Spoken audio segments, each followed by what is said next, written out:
In today's video, I'm going to teach you how to fix Apple ID verification failed on iPhone. This error usually pops up when your device can't properly talk to Apple's servers, and it's often caused by outdated software, a system that needs a quick refresh, or incorrect date and time settings. We'll walk through a simple sequence to address all three, step by step. First, open the Settings app on your iPhone. This is the control center for everything we're about to do. From there, tap General. General is where Apple keeps system level options that affect how your iPhone operates behind the scenes. Next, tap Software Update. Your iPhone will check for any available iOS updates. It's best to be on Wi-Fi and have a decent battery charge or be plugged in, since updates can be sizable.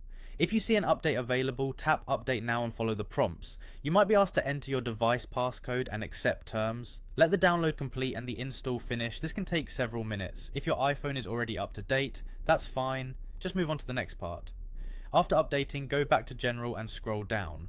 Here, we're going to perform a quick system refresh to clear out temporary glitches.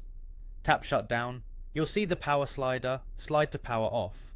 Give the phone 20 to 30 seconds with the screen completely black, then press and hold the side button to turn it back on.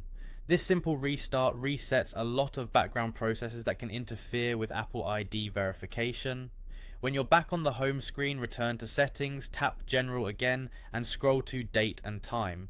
This setting is critical because Apple's security checks rely on your device having the correct time and time zone. Make sure Set Automatically is turned on. If it's off, turn it on so your iPhone uses network provided time and the correct region. You should also quickly confirm that the displayed time zone matches your location.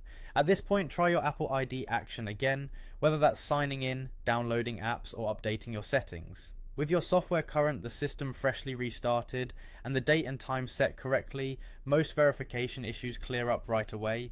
If the message disappears and everything works, you're all set. If it persists, it could be a temporary server issue, so giving it a little time and trying again later can help. Thanks for watching. If this walkthrough helped you fix the Apple ID verification failed message on your iPhone, consider sharing it with someone who might need it.